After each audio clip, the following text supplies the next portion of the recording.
I always wanted to be within a hotel. Main reason, the food, what I love to cook, I cook as a chef, and meeting people. That's the combination. I love being a hotel chef. This is the Deep in the Weeds podcast. I'm Anthony Huckstep.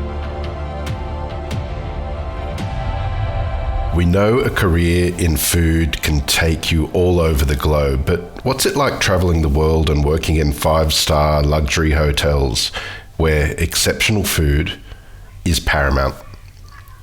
Deepak Mishra is the Director of Food and Beverage and Culinary Operations of Pan Pacific Melbourne. Deepak, how are you? Very well, thank you, Huck. How are you? I'm good. It's great to get you on the show. You've had an extraordinary career all over the globe, but you're in Melbourne at the moment. What's things like there? Thank you so much, Huck. It's fantastic. I've been in Melbourne for nearly over 25 years now, but in and out. And one thing great about being a part of the hospitality industry, you can just travel around the world, and that's really what I did. Working in overseas, coming back and working for a few years, and going back, and now I'm back in Melbourne. Now, and it's great. It's getting cold, to be honest. 10 degree this morning while coming to work, but it's great. I worked for Pan Pacific Hotel many years ago, and this is my second stint with a company, which is fantastic. They're a leader in Asian hospitality, and they own many luxury hotels, and Pan Pacific is one of the luxurious brand they own. Really good to be back with the company. Well, tell us a little bit about your role and sort of what you're doing with Pan Pacific Melbourne. My role, in short, I'm the chef and food and beverage director as well. I look after the kitchen part, running the kitchen operation, like menus, food, and everything what a executive chef does. And I also look after the team who looks after the front of the house, the restaurant manager, the service, and everything, which is fantastic. And now the world is really going towards this. The chefs are no longer just being in the kitchen. They are out there and looking after the both thing. In the past, in my young days, when I was training to be a chef, it was always a two different world altogether. Chefs blaming the waiters blaming the chef, and all those things, and it's then they're never together. I think it's a great blend. When you the chef understand the front of the house, and it's a good combination and a good relationship as well. There's no more of fight. I think it's a win-win situation, I would say.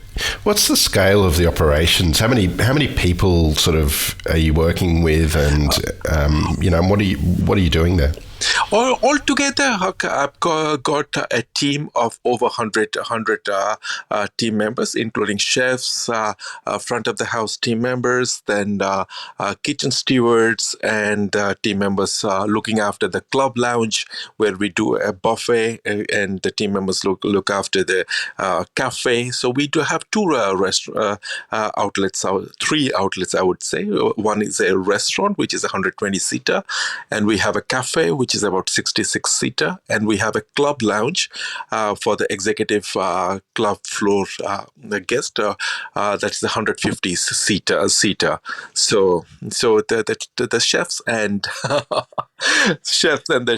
the front of the house team members, they look after this operation, and my role is to ensure the standards are maintained, the menus are executed as per the standards set, and the guest interaction is there, and we ensure the guest feedback is to the highest level as well. It's a really big team. Tell us a little bit about what are the challenges in sort of getting everyone to sort of maintain the standards with so many people. But what are the benefits of having a big team like that as well? Having a big team, the benefit I will speak about it first.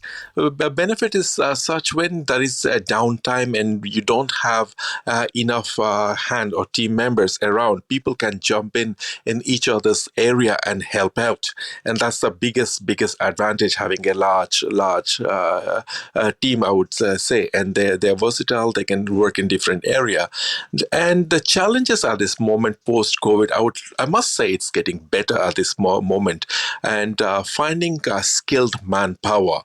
That is one of the major challenge, because being a part of a luxury hotel where the guest comes from different part of the world, they spend a decent amount of money as well, and having expectations, and we have to maintain the quality, the service, and all those things. For that, it's extremely important to have a decent skill level as well, and that's sometime it becomes difficult to find a good skilled worker, and when the team member moves on due to visa condition or certain other level, and replacing those with a similar skill set, and that's been the major challenge, I would say.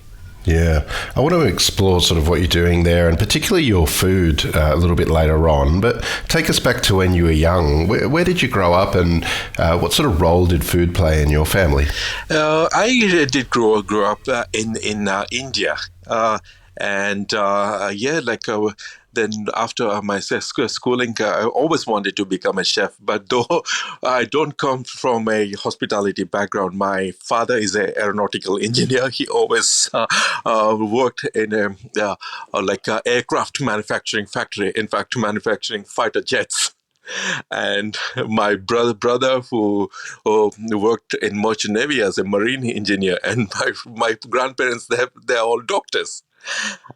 And yeah, being born in India, those days, the parents, they expected either the children, they can become a doctor, or an engineer, a chartered accountant, those things. And when I mentioned that I want to become a chef, and it wasn't easy. It wasn't easy at all. My father really wasn't happy, and he said, "Hey, why do you want to become a chef? You can cook in my home. Why do you want to go out and learn? You don't have to go to any cooking school or anything." Wasn't easy, but later on he understood. My brother, who traveled the world, he was really, really, really supportive. I said, "No, he wants to become a chef. Why not? Let him follow his dream." That's when I came to Australia and joined William Angus, the cooking school, to become a chef. And definitely, I was influenced from my mom, who is a fantastic chef. It's not a interview thing I'm saying, but really, she's a fantastic chef. And being a housewife, that's all she did. Cooking for the family, raising the children, and we have had friends and relatives, everybody around, sharing what we cooked for lunch and dinner with each other's family. That the culture of food was there, and I always enjoyed eating. I was pretty chubby when I was young, eating all possible thing, and asking mom how she cooks things and all those things, and that's where the interest started. And then those days, the TV chef was just coming up. I used to see the chefs cook doing the TV shows. The white jacket always really fascinated me. I don't know why. I loved the chefs who are white. Until now, I do. And I always dreamt of wearing the chef's jacket with a tall hat. Being in the hotel and all those things. And that's what made me completely made up my mind to become a chef. And till today, that's honestly speaking, it's been over 25 years. There's never been a regret living my dream, I would say. You mentioned that your mother's amazing cook. Give us a sense of the sort of dishes or feasts that she would have prepared when you were a kid. We lived in the east part of India, where seafood is a staple diet. So my mom is a fantastic cooking, like fish curries, and yeah, and those days we didn't have the gas. We used to cook in charcoal and wood and all those things. And I remember my mom just marinating the fish and wrapping in a banana leaf and throwing some raw mango and just putting into to live coal and making a dish out of that and goat meat is very popular as well, making what they call a mutton curry, and honestly speaking, when she used to cook, like you can smell it out like few houses down the road.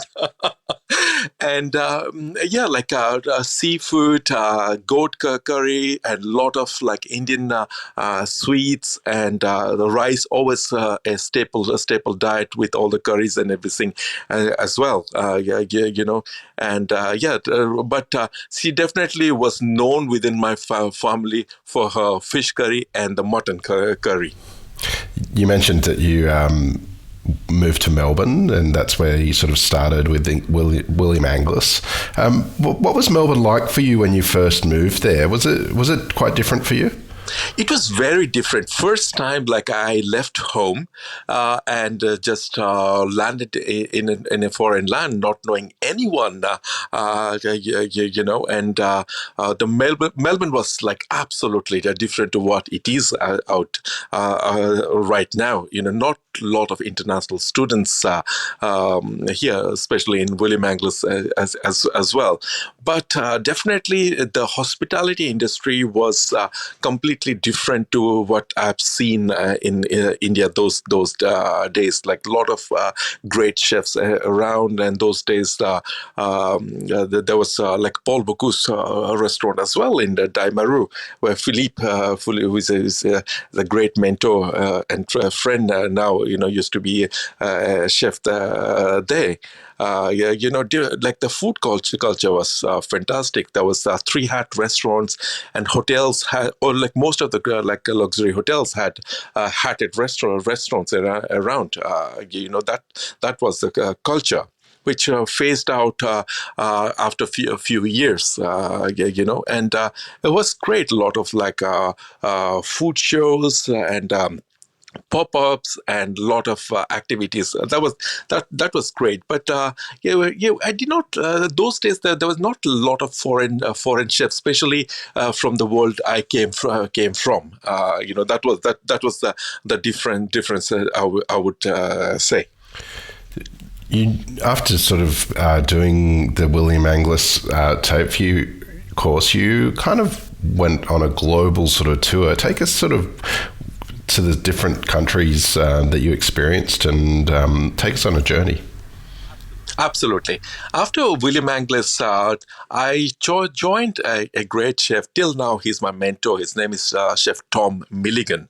He used to be at the Crown and Windsor and all these places, and he was at the Bocuse d'Or. He came from Raymond Blanc, a Michelin star restaurant, and he was part of the Three Heart restaurant, Stephanie's as well. So I always like he was my mentor. Like without working, I admired him, and always tried to work with him. Few times I got rejected, did not get a chance. Finally, I did get a chance to work with him in one of the restaurant in Crown, and that's where really my chef's journey started. Like just blindly following Tom and learning his style of cooking. Then I followed him from Crown to Windsor, where I was there for over 5 years as well. those days, the grand dining room and the restaurant used to be the talk of the town, and it was super fine dining, and the food was everything.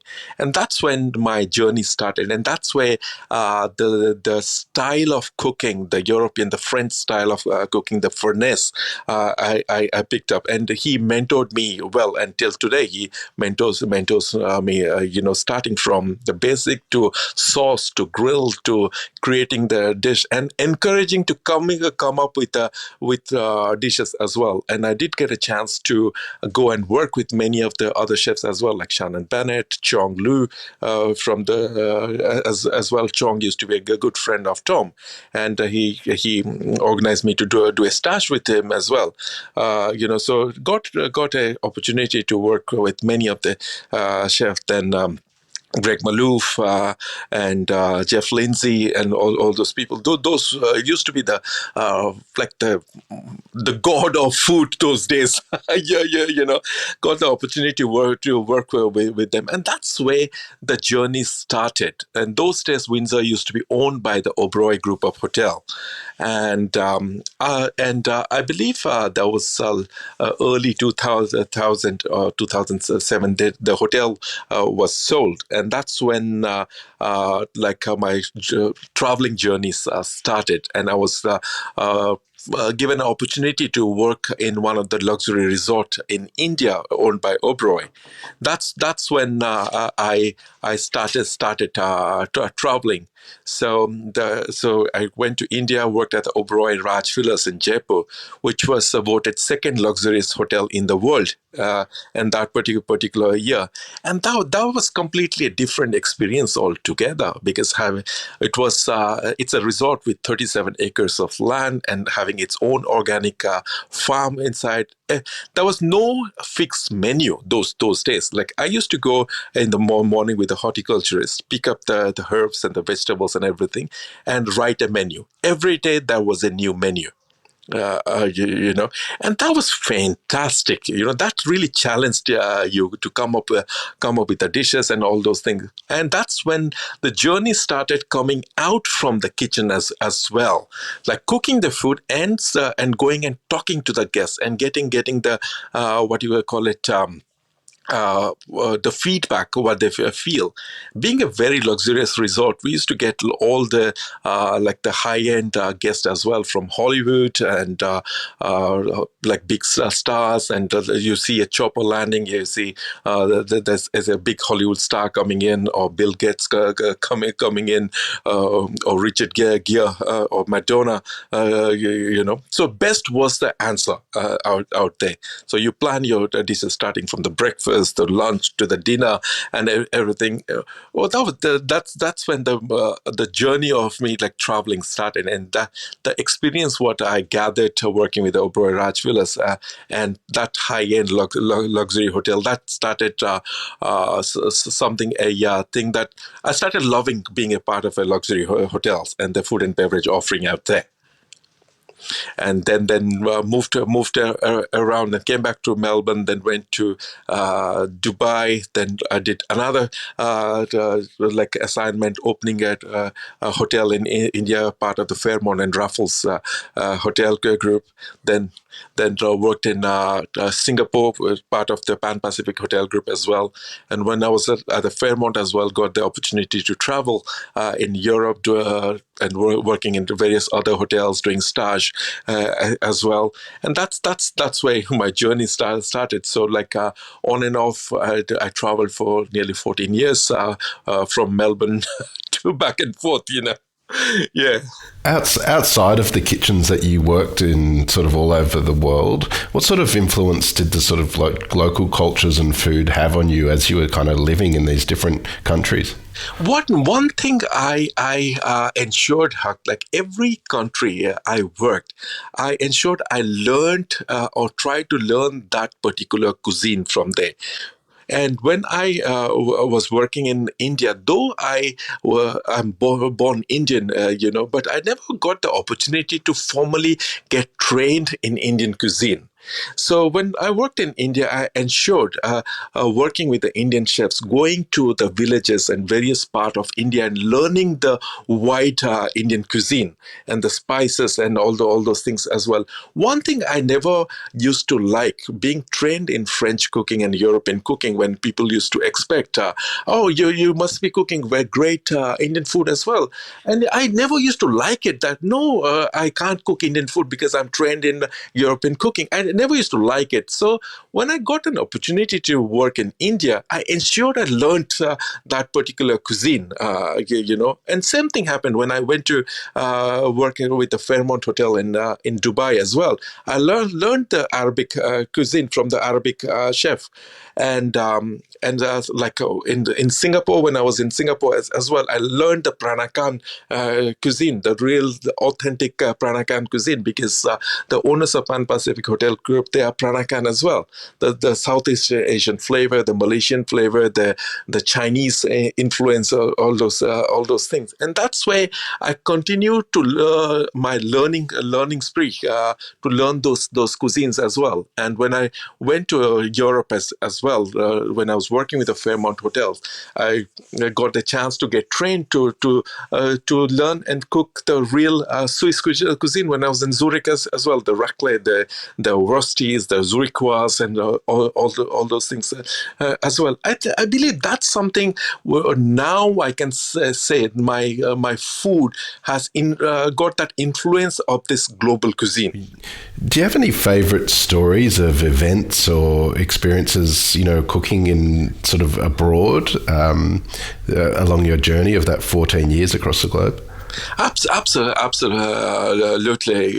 That's quite a lot.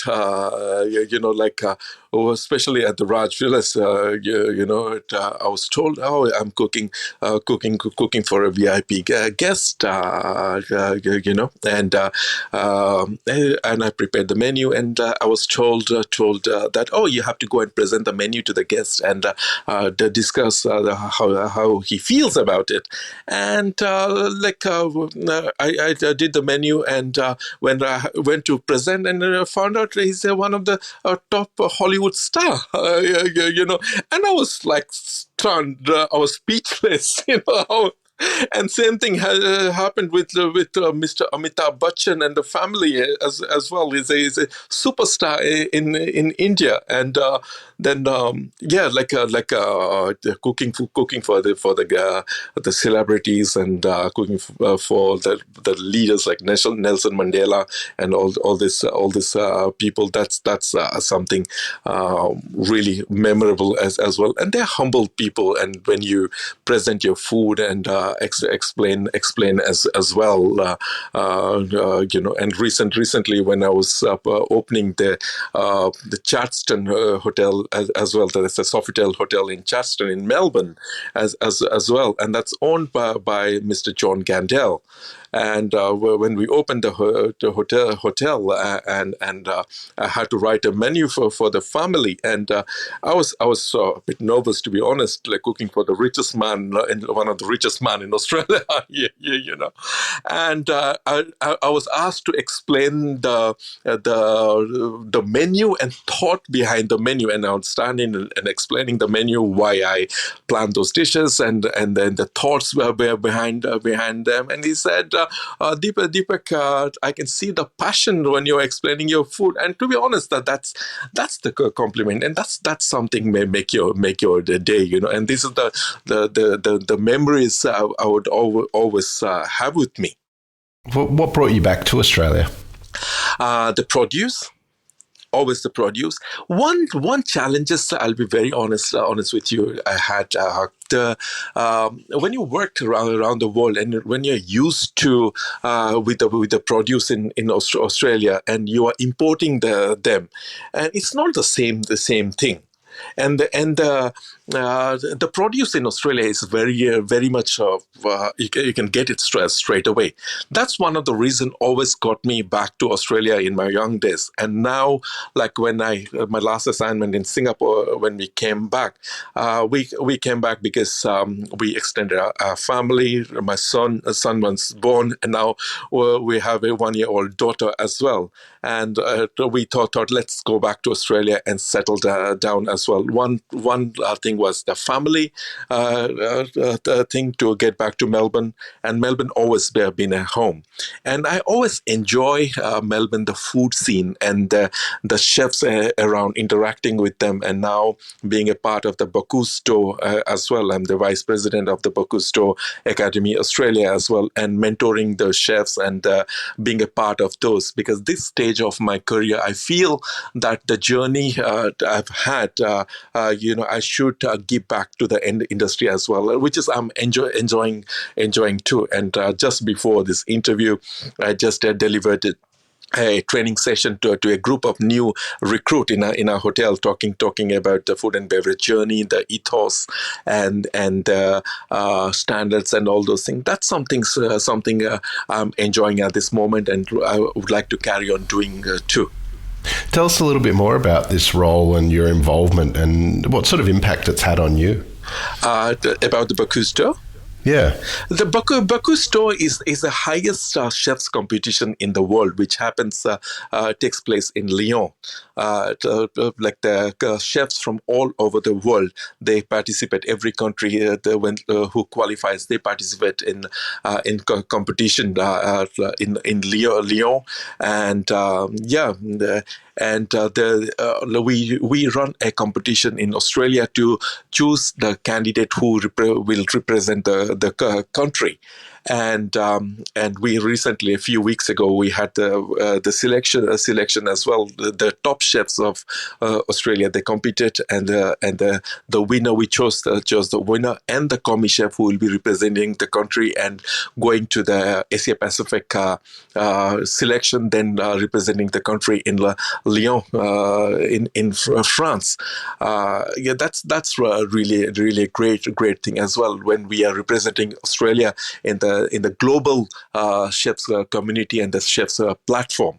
We're still growing, and one major struggle we don't have the massive funds as the other countries, the US or Belgium or Singapore, they have, but we're still growing. We do our fundraiser events and all those things to support the chef who is the representative of the country as well, to train them and to ensure that they go to France, and we fund them as well. It's a contribution we do outside our work, which is something gives us a satisfaction as well, that we are definitely contributing back to the industry to grow as well. And chefs like Scott Pickett, Philip Michel, Tom Milligan, all these great chefs are part of this Bocuse d'Or Academy as well, and they contribute their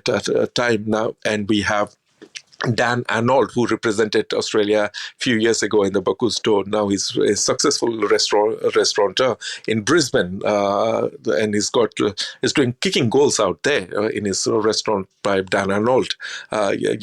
So yeah, like this is something great to be a part of, being this chefs community and helping out the aspiring chefs as well. Tell me a little bit about your food. Is there a dish or two that you've created recently that sort of exemplifies your approach and that sort of global? Absolutely. Like I mentioned, Huck, my food, I get influenced my travel. And the base is always a European food. And the base is European food, and I'm a big fan of the local produce and the native ingredient. I would say 6 to 7 years, I became a big fan of the Australian native ingredients: the cinnamon myrtle, the lemon myrtle, the Geraldton wax, the moon trees. So that's something I use in my food. Like I have a dish in my present menu, the Hiramasa kingfish with a whipped the buttermilk, and buttermilk is infused and a bit of curry leaf, bit of laksa leaf, which is the Vietnamese mint. In India, there is a buttermilk drink called chas, which is a drink made in Punjab and various part of North India. So I got influenced when I was in India, when I was drinking, that this is going to be great with the acid, the flavors, and everything with kingfish.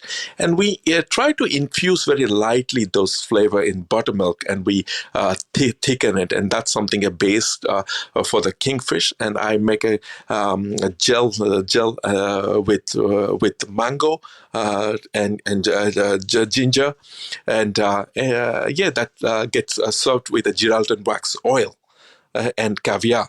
So that's in my present menu. You've had the most extraordinary experience in five-star resorts all over the globe, but what's important when you sort of in that environment and with that offering? Like, how do you pull it together, and what do you need to do? Is there different levels of dining that's required? Like, what's your approach?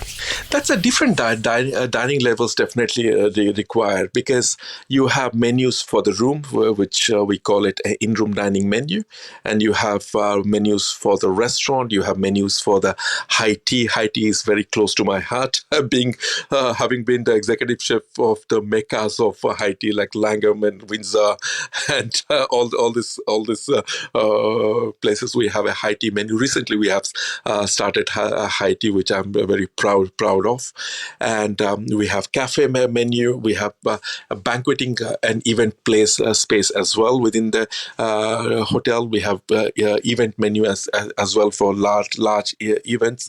So depending of the with the clientele, depending with the concept of the restaurant and the cafes, I design the menu. Say for the example, for the in-room dining, we have 396 rooms within our hotel, and people travel from all over the world. So the menu should have dishes for the guests traveling from all over the world. Like, should have a bit of Asian, bit of Indian, bit of European, bit of comfort food. People landing late at night, different time zone, and all those things. All these things you have to consider while you're writing a menu. When you're writing a menu in the restaurant, we have a restaurant concept driving with local produce and fresh produce, and we write a menu to have a dining experience. You mentioned the importance of high tea and how much you love it. Tell us what makes a great high tea and what you need to provide. To make the high tea is all about experience. And high tea is all about a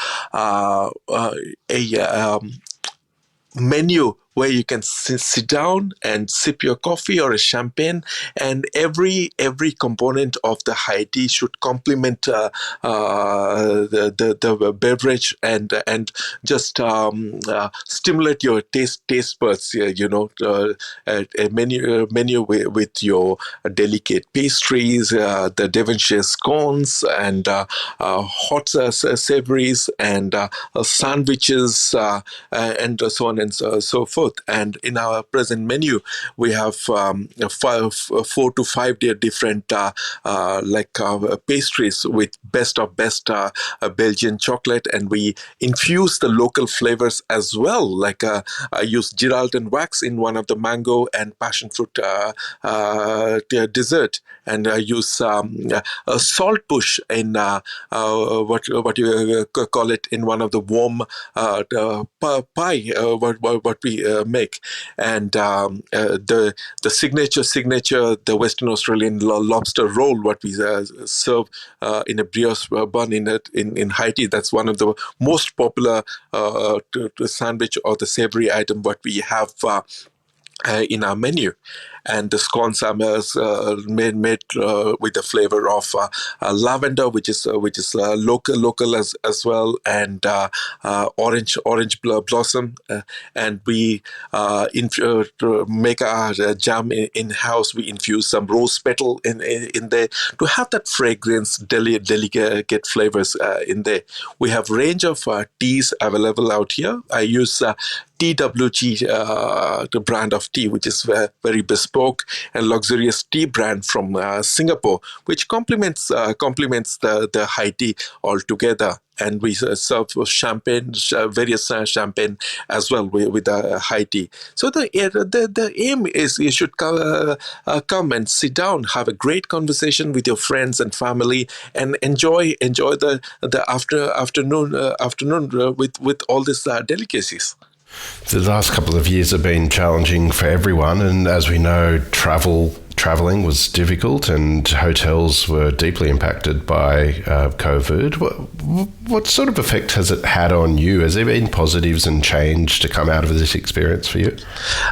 It has affected quite a bit, Huck. To be honest, with COVID, aviation and hospitality was hit pretty bad, and to be honest, the work had reduced. And who would have thought when being a professional, who would have thought you would depend on a government allowance, and that will be limited work. That definitely affected the professional ego for sure as well. And like when you're a chef, you always feel that you will never be out of work. And that was very hard to take on. And it just went on for a while. But I would say that is a positive outcome as well.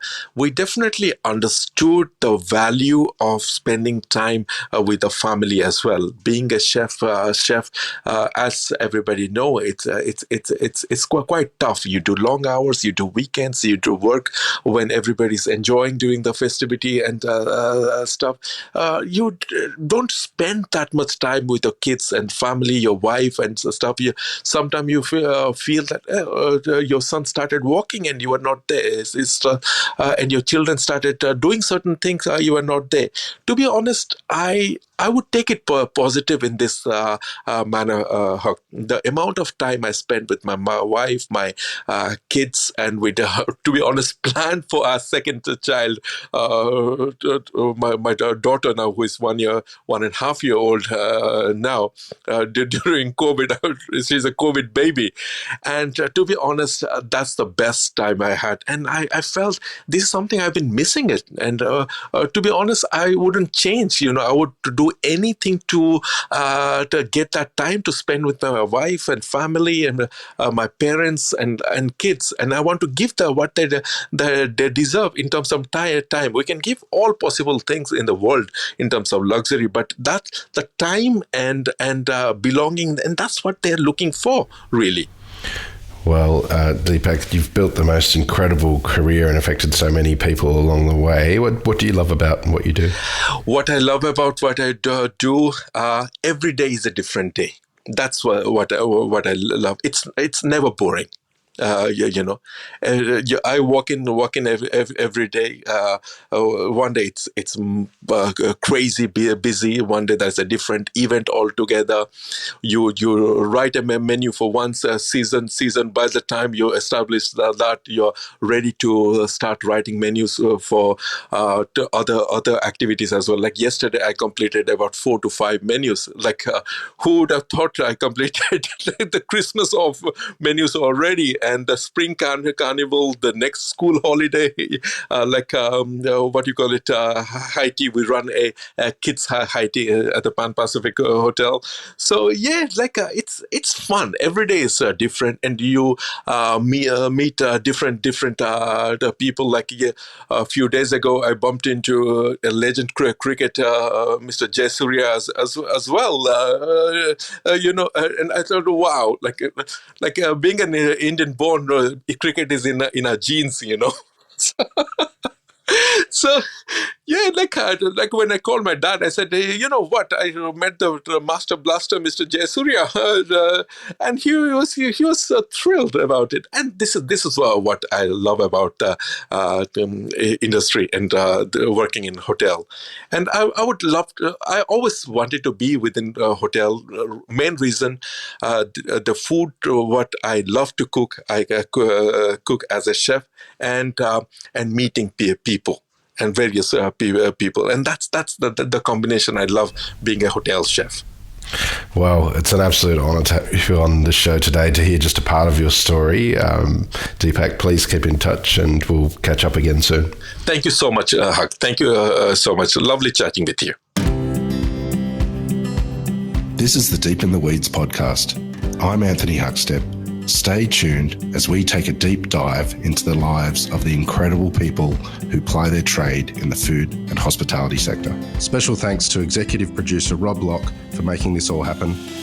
Follow us on Instagram at Deep in the Weeds Podcast or email us at podcast@deepintheweeds.com.au. Stay safe and be well.